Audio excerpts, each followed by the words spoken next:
Good morning to all of you. Uh, Welcome to Jadavpur University. For those who have come all the way from England and other dignitaries from the British Council. Uh, this symposium is part of a project. Today's symposium is titled Her Game, Her Story, Emerging Issues in Women's Sports, and it is part of a project called Her Game, Her Story, developing a media training program for women's sports. Just a few words about the project. We applied to British Council and we mentioned in our proposal that we think the way sports reporting has evolved and developed, we think that covering women's sports, media reporting of women's sports requires a different kind of sensibility. There are social, political, cultural, economic, ethical, medical, psychological issues very specific to women's sports that the sports journalists need to be sensitized about. And there are specific struggles and challenges and stories of discrimination, but also stories of achievements that need to be told. So one of the outputs of this project is going to be developing a curriculum for sports journalists primarily, and which will be devoted to women's sports. And alongside that, we are also developing an online database with specific reference to women's sports and its media representation and representations across the board. Today's symposium, of course, is being organized by the School of Media, Communication and Culture, and I am one of the project directors of the project. Our partner is Vice University, the lead applicant, and the project director on Vice's side is Dr. Shuman Ghosh. We have another partner in Delhi, a media production house called the Sports Works, and from here we have School of Media, Communication, Culture being represented by me. Now the inaugural session is going to start, and we are also collaborating in this symposium with the School of Women's Studies and also the Department of Physical Education. We're really grateful to the Department of Physical Education and the School of Women's Studies for collaborating with us in this symposium. I now invite Professor Amitava Datta. We're really grateful to you for gracing the occasion with his presence. Pro Vice Chancellor of Jadavpur University. And I also invite Dr. Debanjan Chakraborty, Director, British Council, East and Northeast India, to take a seat. Thank you. Professor Amites Mukhopadhyay, Director, School of Media, Communication, Culture, Jadavpur University, to please come over here. Professor Aishika Chakraborty, Director, School of Women's Studies, Jadavpur University. Dr. Asish Paul, Head, Department of Physical Education, Jadavpur University. Please come and take a seat.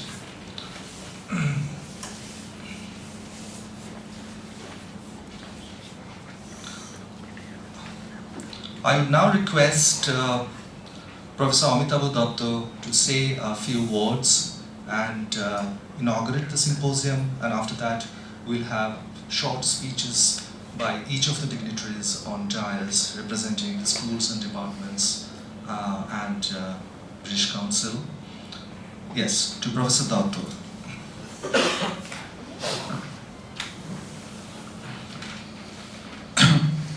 Very good morning to all of you. Dr. Debanjan Chakraborty, Director, British Council, East and Northeast India. My colleagues, Professor Amites Mukhopadhyay, Professor Aishika Chakraborty, Dr. Asish Paul, Professor Abhijit Roy, Dr. Sanjay Gopal Sharkar, Joint Registrar, dignitaries from Vice University, UK, Dr. Shuman Ghosh, and others, ladies and gentlemen, and my other colleagues who are present here. I am indeed very happy to be here in this day-long symposium titled Her Game, Her Story, Emerging Issues in Women's Sports, supported by British Council and organized by School of Media, Communication, Culture and Department of Physical Education and School of Women's Studies, Jadavpur University. Jadavpur University is always open to have such collaborative program in various areas, and sports along with the academics is one area in which the university wants to give support not only to the students who are performing and but also to the various departments and schools associated with sports in order to take forward different areas, different studies related to sports. India was never known to be a sporting country during the independence. Only cricket is the sport which gets much fanfare in India. Besides that, other Olympic sports which are considered to be the frontline sporting areas all over the world was really on the back seat if we see during the time of independence or after that. But over the last few years, last 20 years or so, India is also starting to perform well in various Olympic sport events, and the girls of India are taking leading role in that area. We have seen among the individual prizes owned by, or medals owned by the Indian sportspersons in Olympics over the last few years, a lot of them are girls. And not only in soft sporting events, but also in events like weightlifting, wrestling, boxing, Indian women are doing good and winning medals. This is a very important and good thing for the sporting culture of our country. But again, there are many issues that come up along with these success of women in sports. We have seen during the last 1 year or so in wrestling, the wrestlers, they come out in the road in Delhi to protest against certain issues which are affecting them. So it is very important to address these issues, to discuss on the different areas, not only the sporting areas, but associated problems, associated complexities which are affecting the sports and particularly women in sports. I am sure that in this day-long symposium, the experts who will deliberate will address these issues, and that will come into focus. Sports media production has a very big role in this particular matter, and I am sure these things will be deliberated in the discussions over the day today. And our young students will be able to get introduced in this subject. I wish this symposium a success, and with that I conclude. Thank you very much.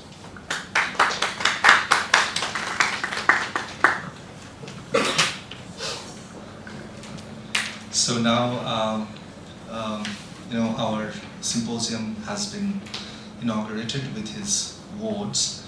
I now request Dr. Debanjan Chakraborty, Director, British Council, East and Northeast India, to share his thoughts on the theme with us.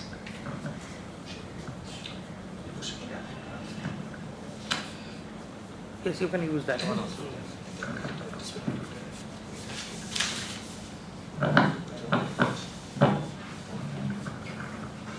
Thank you so much, and thank you for the wonderful welcome to both of you, Abhijit and Professor Roy. It always feels like a homecoming for me. I've spent 5 years in this university. This university has been absolutely seminal in my own intellectual development, very modest though that is, and it feels, I feel a bit out of place as a man sitting on a symposium that's supposed to address women's presence in sports. However, one of my absolute heroes in this university was Professor Supriya Chaudhary. She continues to be one of my heroes. Professor Supriya Chaudhary, currently Professor Emerita of Jadavpur University, Department of English. She was an outstanding sportswoman herself. Well, she continues to be an outstanding sportswoman and a brilliant academic. And she invited me to be the co-examiner of a brilliant thesis who will deliver the keynote address for this symposium. So I am humbled and privileged to be here. This is a great institution, and this partnership that has been formed between Bhatspa University and Jadavpur University is something that we are really delighted from the British Council. This is part of our Going Global Partnership grants worldwide, and it's an incredibly competitive process, so many congratulations to both the universities for coming through this process. And the way Going Global Partnerships are designed, it's meant to be a stepping stone for much bigger institutional collaboration between universities. We had designed the Going Global Partnerships program to essentially supplement the very large-scale UK-India education research initiatives, UKIERI for short, wonderful acronym. That we realize, I mean, it is in its 4th programmatic year, UKIERI, so we have run it for 15 years. There are certain structural inequities, if I may say so, in UKIERI, which is we know from our experience and looking at the data that it kind of, not by design, but because of a whole range of other parameters, privileges institutions that have much longer track record and resource and research exchange programs with either individuals or institutions between the two countries. And Going Global Partnerships is meant to address that and help newer collaborations in domains such as this. And you know, UKIERI probably has had a lot more of STEM programs being have supported more of those STEM programs. So Going Global Partnerships essentially is meant to seed and stimulate conversations exactly of this kind. So I'm really pleased for this. One thing that really excites me about this particular symposium, and I hope this will have a longer research and collaborative life, is the topical relevance which Professor Roy has touched upon. As an absolute sports fanatic, it gives me great pleasure to see the progress of women's sports in India. Track and field, of course, there's been significant progress in the last decade and a bit. But more recently, when I think of Women's Premier League in cricket, or the I-League in Women's League, the great stardom of Sanjida Khatun, who plays for my club, East Bengal, hails from Bangladesh. Those are outstanding stories of success, and those are the things that I hope these approaches can shine a bigger light on and bring them to focus. I wish this symposium and the project much greater success, and again thank you to welcome again to visitors from the UK Bhatspa University colleagues, and all the best to colleagues and friends and mentors here in Jadavpur. Professor Abhijit Roy and I were in the same hall of residence when we were students, just opposite each other, and I have very fond memories of long conversations on films when we were there. So again, it just gives me such delight and pleasure to be here, and wish you all the very best.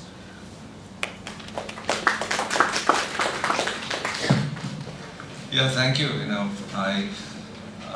mean, our relationship goes a long way back. I mean, we were in the old PG hostel, and I have, he actually brings, by saying this, sweet memories back of very interesting conversations that he used to have, and a long association with him. In fact, also in the capacity of the director of British Council, he facilitated many programs earlier, and we have had a number of programs that we did jointly with British Council. So thank you very much, Debanjan, for saying those encouraging words. We have with us, the directors and heads of the departments and schools who have actually played a very instrumental role in organizing this symposium. So I now request Professor Amites Mukhopadhyay to share his thoughts. Director, School of Media, Communication and Culture, Jadavpur University. Good morning to all of you, and thank you, Abhijit. Thank you, Professor Datta, Vice Chancellor, and the directors and heads of schools and departments of Jadavpur University, Joint Registrar, Dr. Debanjan Chakraborty from British Council, and Dr. Shumon Ghosh from Vice University, Peter and Elizabeth from Vice as well, and all those who are seated here. I could see Professor Nilanjana Gupta, who is here with us as well, Manush Ghosh, and indeed it feels great to be in the middle of, or in the company of, more specifically, of the journalist media person, but this invite also makes me feel a bit of a proverbial cat among the pigeons. What am I doing here? And because much more than being able to speak about something which is very central to this project and to this symposium, I thought that my role could be that of a fly on the wall, not really much to be able to speak about. And this is indeed a kind of a history revisited in many ways. A project being done at an Indian university and with a university in the UK, and which goes back in time to the history of sports as it crystallized in India over the last more than 200 years, particularly football and cricket, which are very deeply implicated in the history of this subcontinent. And today we are at a place where things have gone further, we moved on, and almost at a juncture where we are trying to think of what could possibly be her story and her game. Something which kind of makes us look at our own complicity in the way in which we have produced knowledge about sports in a very specific way, which has been the story of hierarchies, crystallized through sports and sporting activities. And probably there's a time that we must look at it a little more critically, with a critical distance, as to what this has been and what we could then do to sort of reverse this hierarchy and try and get stories from those struggles which are often fought at a very individual level, sometimes probably in vain, sometimes with success. And this, particularly a project of this kind, probably opens up a horizon where there could possibly be an interface between what media could do and the wider field that many of us as anthropologists, historians, sociologists, and people from humanities could do at their own individual levels to sort of reach out and unearth those stories which often lie hidden, often are, kind of submerged, a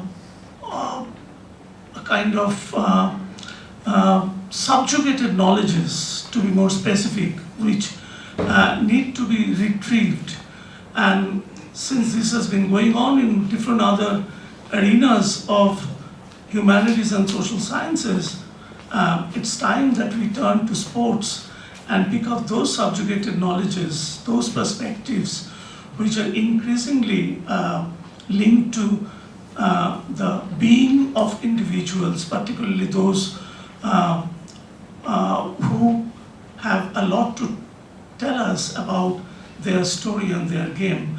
And with those words, I would sincerely, wish well and best of wishes for the project to sort of move in the direction in which it desires, and perhaps also open up those areas which is what the project is meant to be, and research project, that areas which it had probably not anticipated at this point in time. And I hope that today's symposium would at least open up some of those horizons. Thank you once again, Abhijit, and the project does what it should, and the symposium unfolds some of the important areas of knowledge. Thank you very much. Thank you. We're indeed very thankful to the School of Media Communication Culture for housing the project and being a constant source of encouragement for us, as we are equally indebted to the Department of Physical Education and the School of Women's Studies. And a special mention actually should be made of the huge cooperation that we're actually getting from the research section and largely the academic quarters, administrative quarters of Jadavpur University, under the very able leadership of Dr. Sanjay Gopal Sarkar, who's present here, Joint Registrar of Jadavpur University. In fact, the research section works under his instructions. Thank you, Dr. Sarkar, especially. Okay, so we now move on, and I would now request Professor Aishika Chakraborty to say a few words. Thank you.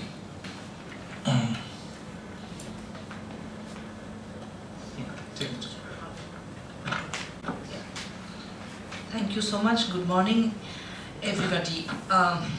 Today, 1st March, is the inaugural day of International Women's Month, and School of Women's Studies is honored and delighted to join hands with this project in collaboration with Vice Chancellor University, UK and British Council.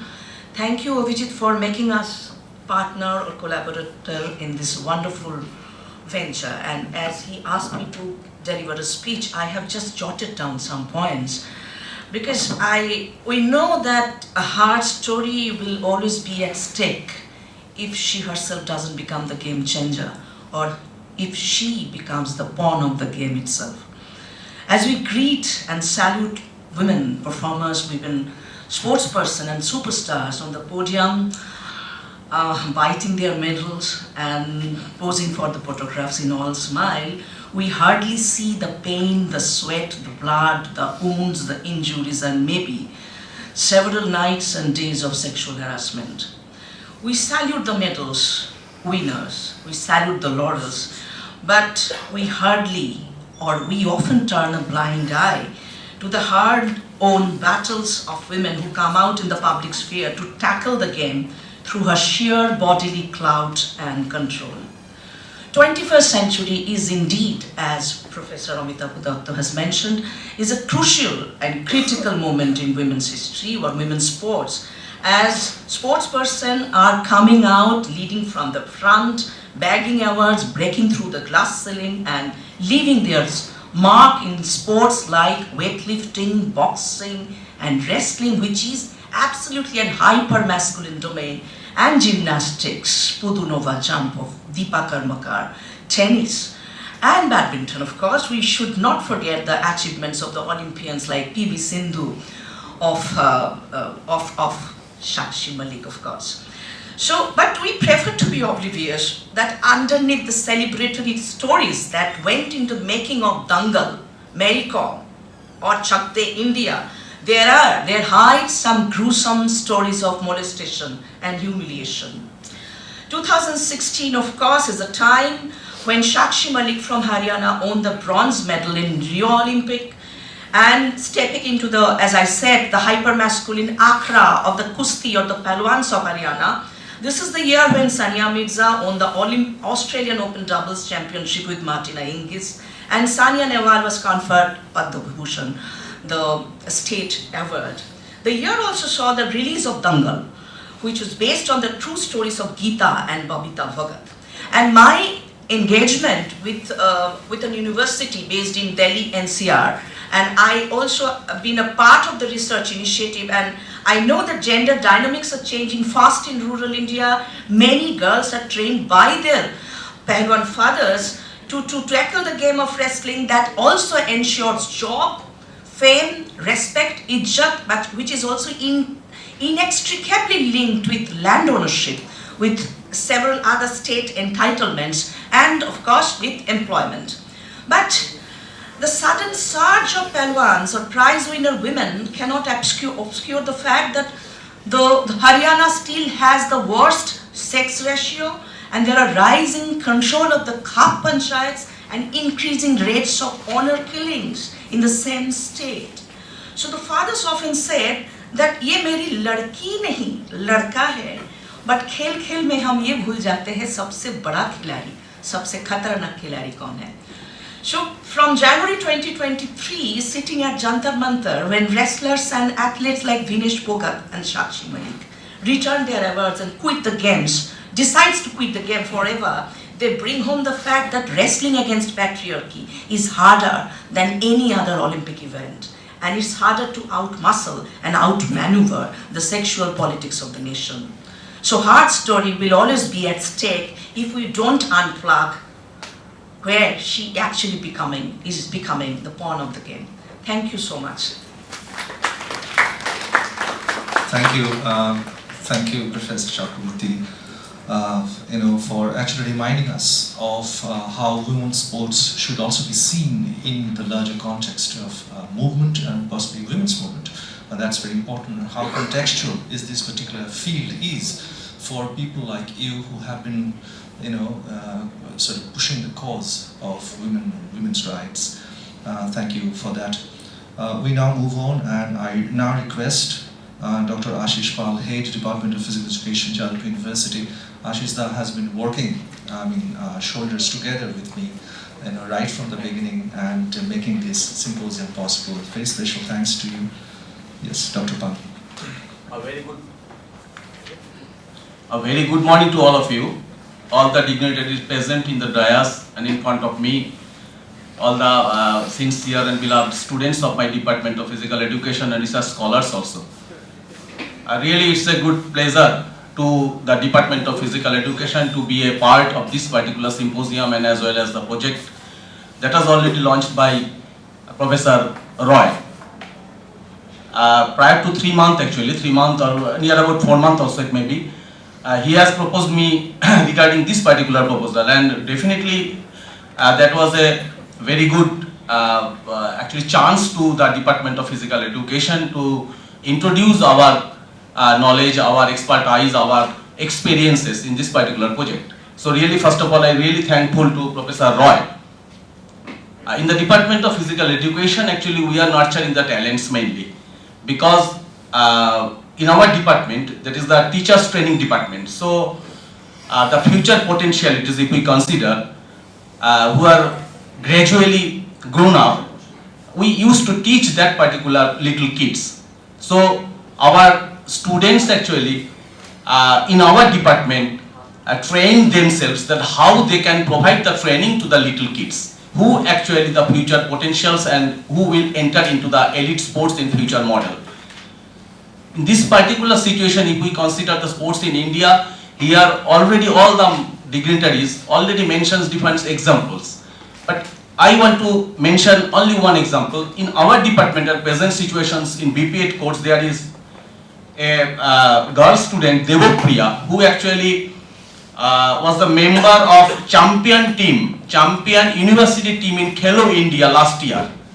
She represented Vidyasagar University, and Vidyasagar University became the champion in India in Kelo India project.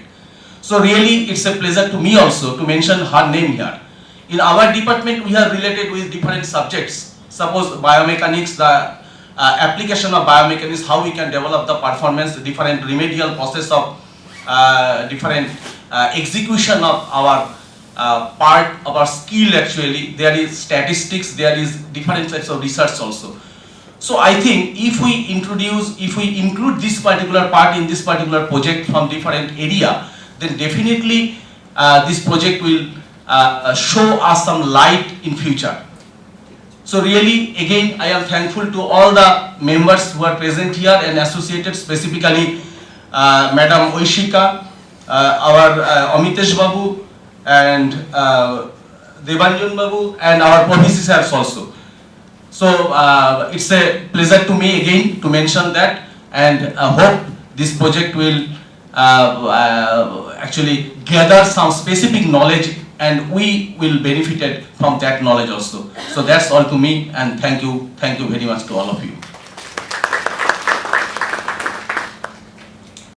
We have come to the end of the inaugural session. I thank everybody present on the dais, Professor Amitava Datta, Dr. Debanjan Chakraborty, Professor Amites Mukhopadhyay, Professor Aishika Chakraborty, Dr. Asish Paul, all of them for taking time from out from your busy schedule and come here and share your valuable thoughts with us. Thank you. Thanks a lot. We would now move on to our next presentation, which will be from the United Kingdom. Dr. Payush Nimitro, Director and Trustee, Center for Sport and Human Rights, Geneva, should be delivering the keynote address for this symposium. In fact, she is waiting, so we would quickly move on to the next session. Thanks a lot.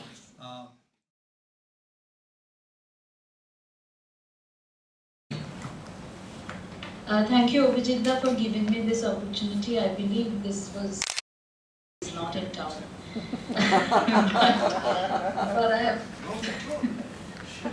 But I gladly accept this, and I messaged you clearly last night saying, because you were not there, I'm getting this opportunity to do a keynote, which I could never believe, in a conference in Jadavpur. So thank you, Abhijit, for that opportunity. I can see Tinda as well in the audience, which is great, but also scary. I am sure there are other people I can't see who I should be scared of as well. Anyways, I'll start with my slides now. Thank you, Abhijit, for the introduction. I'll make a correction. I mainly work with athletes who have innate variations of sex characteristics, which in other words are intersex athletes. Transgender athletes are again is another group of athletes within the category, transgender women athlete, but I have hardly had the opportunity to work with transgender women athletes, apart from sharing podium, and also I do believe that transgender women athletes have the right to participate in sport. But my focus has been intersex athletes in sport. So I just wanted to make that clarification, given it might be a question of identity as well, especially with many women athletes with innate variations of sex characteristics who I had worked with. I just counted them a few days back. I've been in contact with 38 athletes, of which 28 athletes I have really, cases I've been very involved in. So it's quite a large number, and most people are quite wary of the fact that they are misunderstood as transgender women.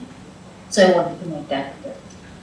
Having said that, today I'm obviously trying to talk about media representation of race, because I understand this is the studio and culture, where I have been also involved previously for a Government of India project. I also understand that Ebong Alak is present in some ways, so Shobishadi probably is there, which is wonderful, because Shobishadi, as part of Ebong Alak, where Abhijit is a member as well, gave me the opportunity to do some work on women in sport some years back. So I'm going to talk about my own experience as an activist, focused moving from a culture of silence and shame as far as sexual policies are concerned and the athletes are concerned, to a culture of resistance. Having said that, I'll quickly go into these first few slides because I believe there are students here who are interested in this topic. And for you, probably it's important that you read two of these in one book and one article that I will suggest.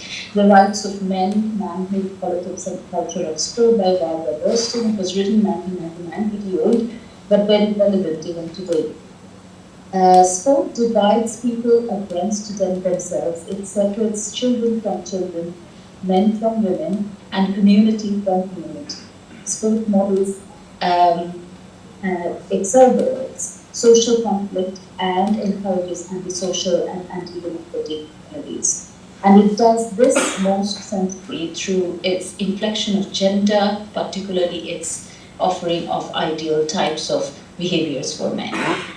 It talks about hypermasculinity and sport here, which she says is resistant to a more sort of egalitarian practices which would have been more inclusive of women's sport and which women's sport offer to sport. She also talks about a sport nexus, a highly lucrative, multi-branched, transnational economy of enormous scope and influence. The sport nexus is composed of distinct sectors of economic and political interests associated together in various clusters of overlapping intellect organizations, strategies, and processes. And sport media conflicts and equally insidious network of organizations and relationships that have come to define sport in the modern world. I suggest you try to get hold of a copy of this book. And also, I would like you to go through Toni Bruce's work, and particularly this is one of her more recent articles, where she talks about these new rules for new times. And I heard Toni in one of her presentations in London, in London, where she spoke about these 15 rules, some of them older traditional rules, some of them current, some of them new emerging rules. And she talks about lower broadcast production value, gender marking, infantilization of women athletes in reporting, non-sport related aspects, someone being a mother, a girlfriend, whatever it is. Therefore, comparison to men's sport. And then, actually there are four, so there's a probably bullet point. My mistake. Persistent rules, where you see sports women don't matter as much as sports men, compulsory heterosexuality, appropriate femininity, sexualization, and deviance. And then she talks about the current rules, where athletes, which is more so that you see both in men's sport and women's sport, seriously taking athletes and citizens, etc. And then you have these new emerging rules, where our boxes some pretty and powerful are the 2 points she's making in the context of current social media, where women athletes themselves are sort of, talking about themselves, representing themselves, giving up their own photos. So there is a sense of power there and sort of expression and control over what images they want to show. In this kind of new emerging rules, to some extent, it can be problematized and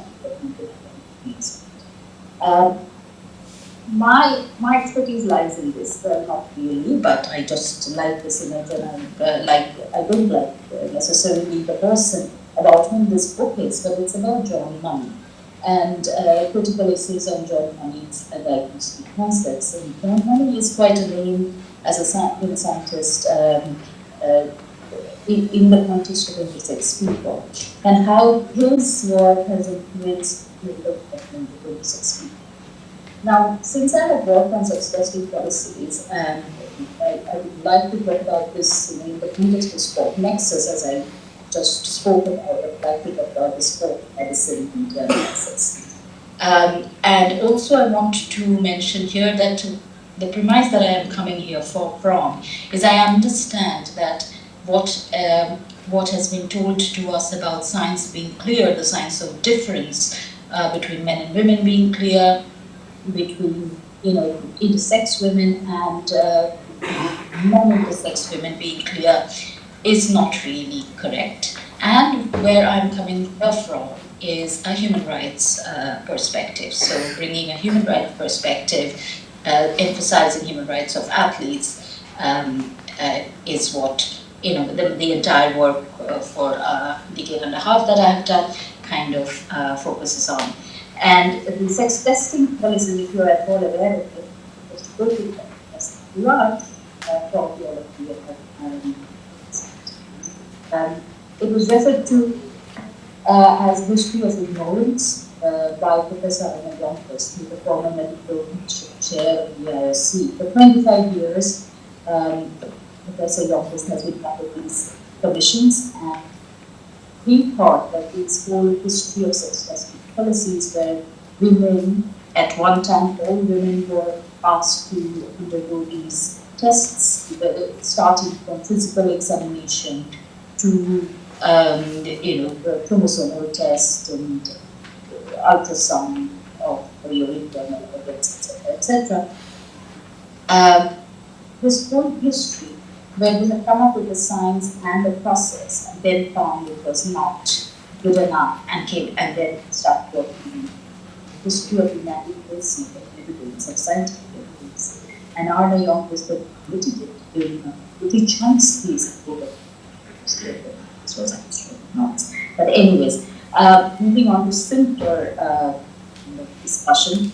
There was a culture and there still is a culture of doubting women's physical potential. And this is something, this is the headline from a newspaper I got from 1928 Amsterdam Olympics, when there was women's 800 meters. But after this event, women's 800 meters were banned for several years.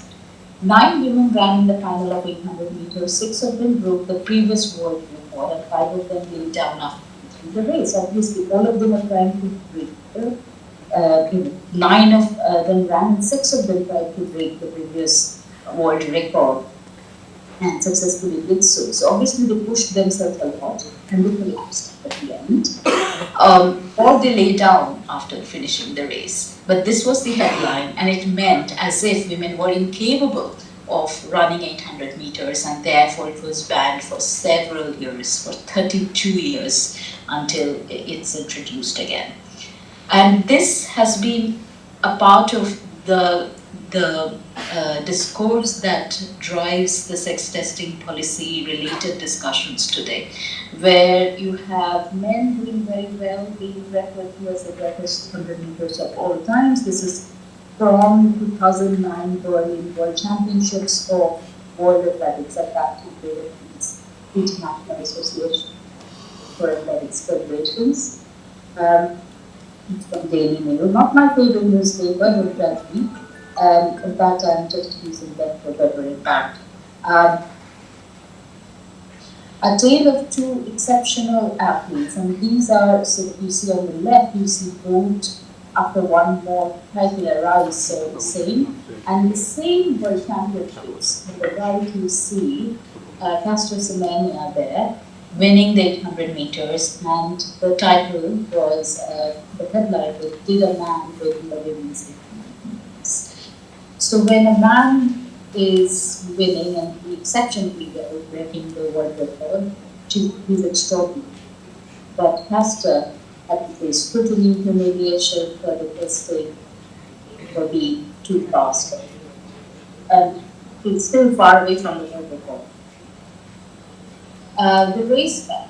So we also, and I can go into it, but I won't, see a lot of, we can discuss how, especially British media, has looked at these athletes. Here you have Colleen Hopkinson, who's recently, she's doing very well. She also runs in the 800 meters, but when she started doing very well, really quick sort of improvement, this is how she was received in the media, also by Sebastian Coe, who heads the World Athletics. Keely Hutchinson was fit for the Olympic final, says Coe. teenager Phoebe Hutchinson said for Olympic debut after already progress. So here progress is admired. But when you see progress in the context of some of these athletes from the global South countries, like we saw in the case of Tasmania, South African faces success before she can play bridge. So you see this kind of differential treatment. Speculations leave a notion of confidentiality. In the context of sex testing policies, we have always seen that who are these athletes you know about those athletes whose information have somehow been leaked. And you would see how many of these advisors to these international federations have leaked information in different places. There is this news bank, you see the world exclusive. This is from Daily Telegraph of Australia, where for the first time, Cassius Mendes medical reports were in Sydney. And that was sort of playing a big world exclusive, as we could see. And then you have this article by Rick Crawford from the Times UK, where he talks about no winners and gender issues still so dire. And interestingly there, Joanna Harper, one of World Athletics' then advisors, Trump's Stell, says, had she not been publicly outed with all these medals, Harper asked. Probably not. She would probably have disappeared like others have. And this disappeared like others have takes me to my next point, which is a culture of shame and silence. So when the athletes that I worked with, because there are always this in sport, we have this good culture of surveillance where every woman who is with their bodies are sort of scrutinized. And from there, certain people who for whatever reason, doing well quickly, but also, as I just showed you, that also those who come from a certain parts of the world were asked to undergo very invasive, inclusive sex testing. And what we see is this, either they are sort of actually quit silently, or there is this idea of shame and embarrassment. Now we see that this person on screen is Steve Wilson. He was the former Secretary of Legislation of India, who wrote this letter to D.B. Thompson, Director General of Sports Authority of India in 2014, for those of you who are aware of D.B. Thompson's. And this sort of was a letter which was headlined by the verification issue.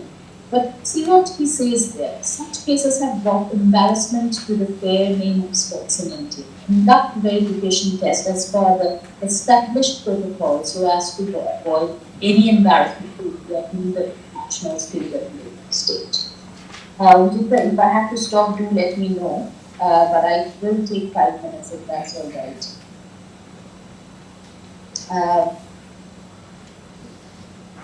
So the scrutiny will be eventually reversed because of the work that we have done and many athletes who have bravely fought this. And so what you see is what has been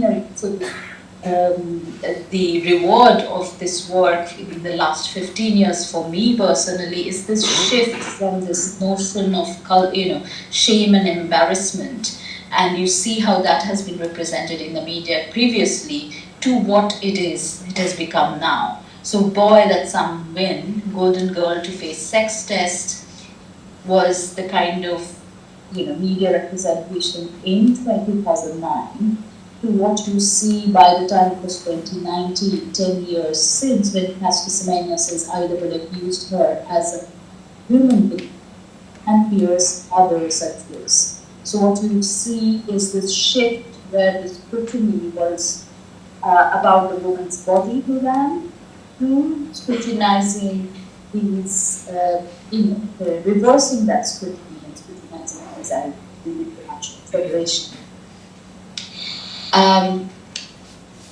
Here you would see more articles which would sort of which would emphasize what I just said. Fighting for the body she was born with. Ruby Chang in the New York Times, this was an article in 2014. How sprinter Ruby Chang is smashing patriarchy.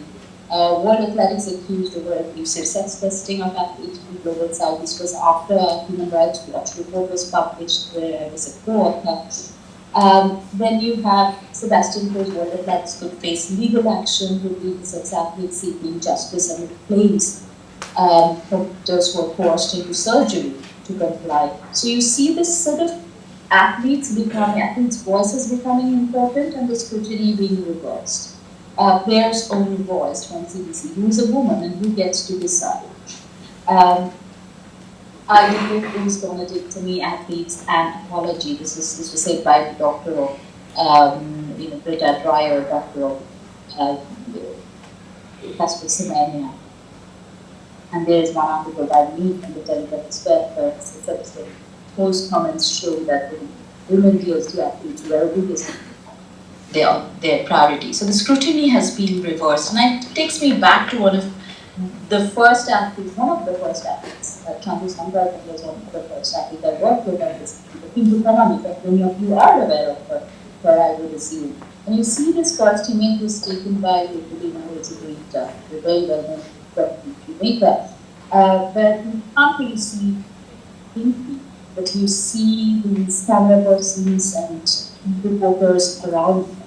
On the day she was released from jail, for that huge controversy where she was accused falsely of sexually assaulting a woman who lived in her house. For a year, there were a lot of sort of speculation, writing about her body, her behavior. Obviously, all of that was extremely crude on one hand, but there was some sensationalizing. So many of us read and followed her. But a year after, Pinky told her own story. Amari ek bochor, Ruibashorior te likhechilo. And that I felt was this sort of, taking ownership of, you have written enough about me and now you hear me. And that was quite an interesting sort of, I felt very good about being able to support people through this journey at that time, and I feel that was really important. And a lot of people still come to me and talk about this particular writes about their experiences. We also have here another story at madrasas in Uganda, where we see this athlete doing reasonably well, some of the photograph to see on their right. This has been sort of that journey where you, from a culture of shame, you're not supposed to talk about it, and culture of silence, you're moving to a culture of resistance. And that how you see that being represented in the media as well. Coming together as a collective is the most sort of new sort of development. So on one hand, you see Annette Nagisa talking about, I cannot go back to the body I had before I was operated on, but I can try to stop other women going through what I did. Two, the other athlete you see in the picture is the most recent New York Times article on a Kenyan athlete, Maximilian Imali, now moving to the court. But she's not alone this time. There are a group of athletes from all across Africa whom we have been able to bring together for this case. And so the coming together of this collective, the bringing together of these athletes, given how they were asked to sort of be ashamed of themselves and therefore talk about it, stay silenced to this moment. And so I would finish this, because I'm conscious of the time, with this quote from Abhijit Roy.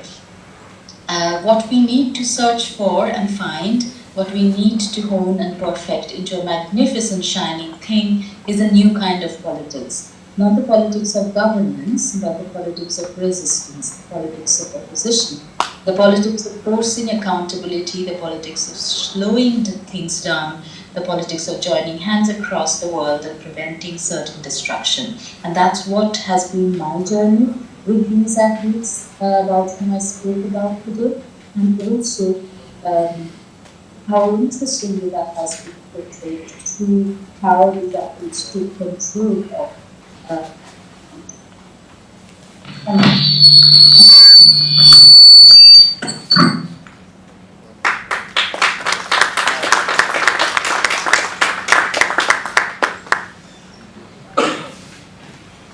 Well, yes, thank you, Dr. Mutro. I mean, possibly you didn't hear the big round of applause after your presentation because the microphone possibly was not on.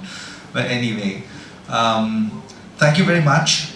And yes, of course, I stand corrected because I didn't emphasize your work with the intersex athletes. In fact, possibly I haven't kept track of your latest work. Yes, and surely, I mean, your work is much more on the intersex athletes than the trans athletes and sports persons. Thank you for reminding me that. And and especially emphasizing because Dr. Mitra is also one of the leading campaigners in the world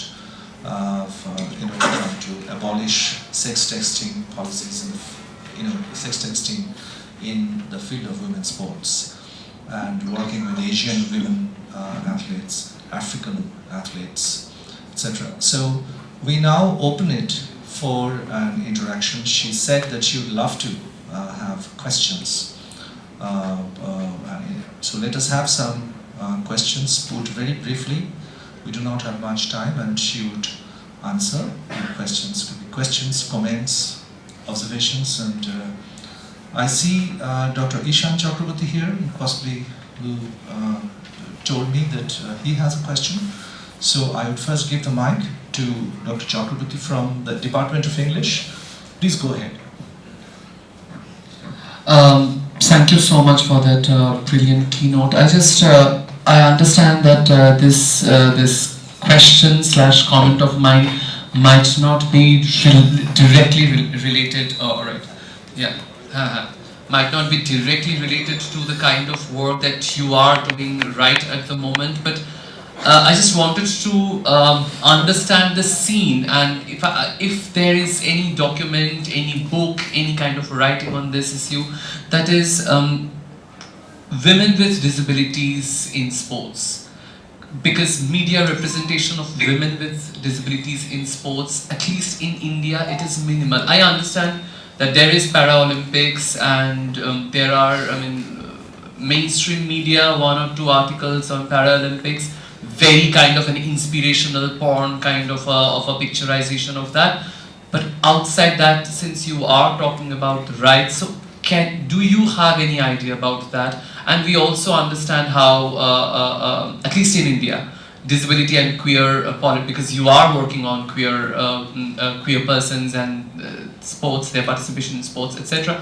So I understand the intersections. So have you come across anything, or can you sort of throw any light on that issue?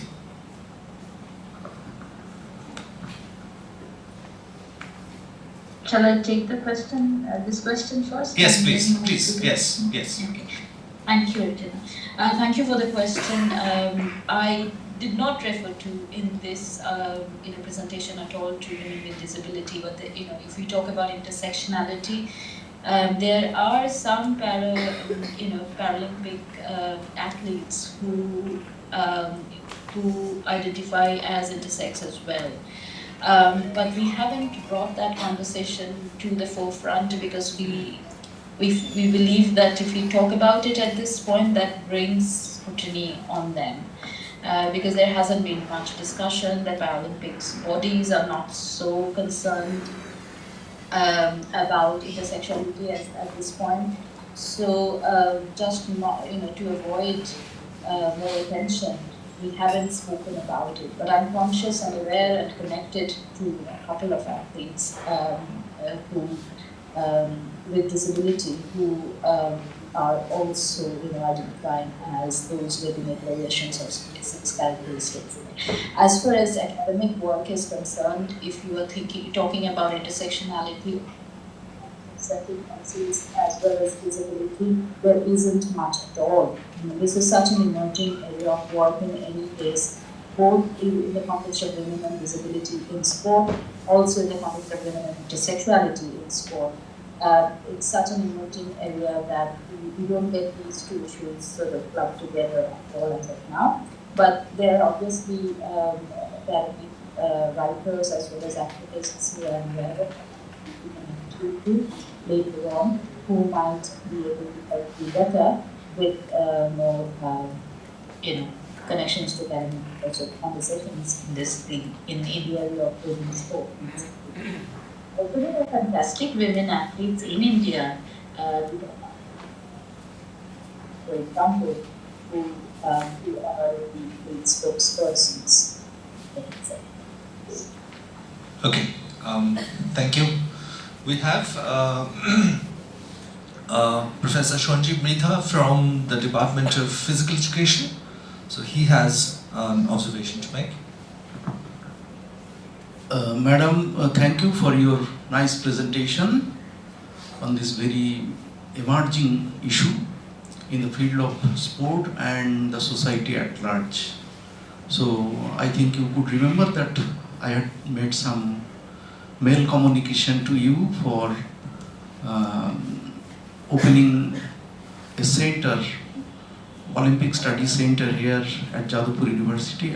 It is on the process of making due to some administrative lacuna. It is now at halt stage, but it will be coming hopefully within 1 year. So my one thing I need to understand and make myself clear that whether any difference between global south countries and global north countries, whatever you have mentioned in terms of intersex testing and their mindset of that particular society in sport participation and their sport organization, their administration, is there any difference between the global south countries and global north countries in terms of testing the athletes, in terms of their sex and participation and in the social stigma, whatever may be in the large context? Thank you for the question. I think I would refer to the Human Rights Watch report that we had written a couple of years back, where we talk about lived experiences of athletes with sex variations, and where we have interviewed 13 athletes from India and Africa, so the Global South. So one of the interesting things that we will see in these years that is a disproportionate number of women athletes that Global South are tested, investigated on one hand, and also are steps back. So there is a disproportionate number there, which also takes us to the fact that most of these medical conditions consist of doctors and scientists from the global north. As we see with international sport governance, so the same we see in the... Sorry, Payashni, could you speak a little closer to the mic? A little closer to the mic. Can you speak a little? Yes. Yeah. Thank you. Can you hear me better? Yeah, better.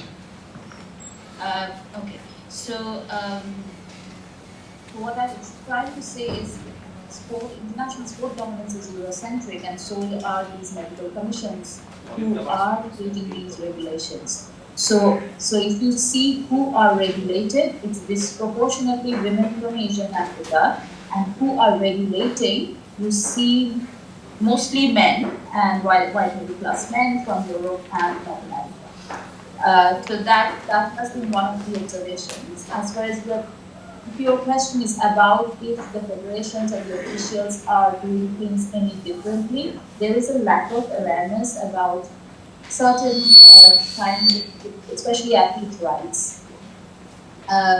Also among athletes in the Global South, and that needs to improve. But I believe that's also a responsibility of the international federations who are trying to regulate these women's bodies. So the education should come from them, and the onus necessarily does not lie on the national federation. That's what I'm trying to say. This is the work that I have been trying to bid in many ways, because international federations haven't done their bit. But as an example, I would say World Athletics haven't, but again, FIFA have had dollars, and I had a much better response from FIFA. Okay. And I'll go back to you. I'm sorry I haven't responded. I didn't. Okay. This is Dr. Debanjan Chakraborty from the British Council, Director, Eastern Northeast. Hello, Payashni. So good to see you. I had one quick comment and a quick question. The first comment is, a fantastic paper that focuses on decolonization, not just in terms of the politics of sport, but also in terms of the politics of the body. So I felt that came through brilliantly in your paper. I was just wondering, my question is, what does it mean, the position that you are arguing for, what does it mean for spectators and fans, and for the whole theory around fandom? Okay, the last time you asked me a question, Debanjan, was in my PhD Viva. So, suddenly reminded of that day. It's a great question, and I think there is a lot of debate around who is a woman who should be able to participate with other women today, and whether that has an impact on the fandom, is a great question. At the same time, look at someone like Vicky or someone like Caster Semenya. The fan following that each of them have is incredible. Nike continues to support Caster Semenya because she creates a huge market for them in not only South Africa, but in fact in almost entire Africa. So there is sort of those kind of seeing how some of them are able to have a market for themselves, but on the other hand also the fact that women athletes have traditionally have been required to look a certain time, whether that has an impact on other athletes who have not done so well or who are not so well known, is a question that we definitely need to take. I don't know if it really answers your question, but to keep it in a short, so it's a complex answer. Okay, thank you. Thanks a lot. Maybe we can have possibly just one question because we are running behind time. I see Dr. Shubhan Ghosh from Bhatspa University. Hello, Payashni. Lovely to listen. Very nice to hear you at this symposium, and thank you very much for your presentation, which I think was exactly the kind of note that we needed to strike in terms of the number of discussions that we will be having later today. I had a quick observation, one that hopefully later on in Bath we will have occasion to sort of have a further set of discussions around this project. Based on your experience of sort of working with athletes, and also a question based on your experience. I understand that a lot of the work that you do involves working with litigation, matters litigious. So, in your experience, do you think that our current legal frameworks sort of stand the tests that we subject them to, or is it that we need to reinterpret them better? Is it that we need to add to them? Is it that we add nuance to them? How sound are our legal frameworks in terms of understanding and addressing the complexity around sport, especially around gender issues in sport? Thank you, Shumanda, for the question. And sorry, I should have referred to you. But I should have guessed you were in the audience. And thank you for the invitation and for connecting with me as far as this project is concerned. To answer your question, I wasn't expecting a legal framework question from you, but thank you for that. It's been quite something for us as an activist. I've worked with international allies like Professor Amites Mukhopadhyay at the time of the Trump. Before that, there was in his case, but it was not about her eligibility necessarily, so it was anyway at the High Court of Calcutta. But when it came to the Chang, we really had to think of where to go. And at that time, there was no other example of any regulations being challenged at the court of law. So it was a time in 2014 we had to really look for ideas. And Bruce Pitt came up with these ideas that why not go to this arbitration court, go to arbitration for sport in Switzerland, which is hugely expensive. So that's another battle that I am always fighting along with the athletes and the lawyers. Sometimes come forward to fight pro bono, most of the times they do, but even then there is so much of costs involved to fight a case in one of those richest countries in the world. And so that's another way to finance, even if you have the legal framework, how do you finance it? That's another question. But we had to find court of arbitration for the court. We went there. Now, whether that is in the regulations mentioned that it can be challenged at the court of arbitration for sport, so everybody has to go there. But with CAS for example, we were not happy with the judgment of CAS. We felt the CAS didn't have the human rights expertise, so we wanted to challenge that. We could only go to Swiss federal tribunals. We had to go to Switzerland to challenge the court of arbitration for sport judgment. But that gave you a procedural the reading was procedural, whether the procedure was correct.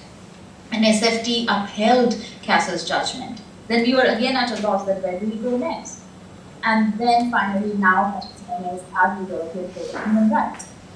She won her case at the lower chamber, but Switzerland has gone back and challenged it at the Grand Chamber now. So now we are going back in a couple of months. I have been an intervener, but when I say we are talking about the legal team which is involved, an international legal team which is involved for CASTA. They are going back to the chamber for a hearing.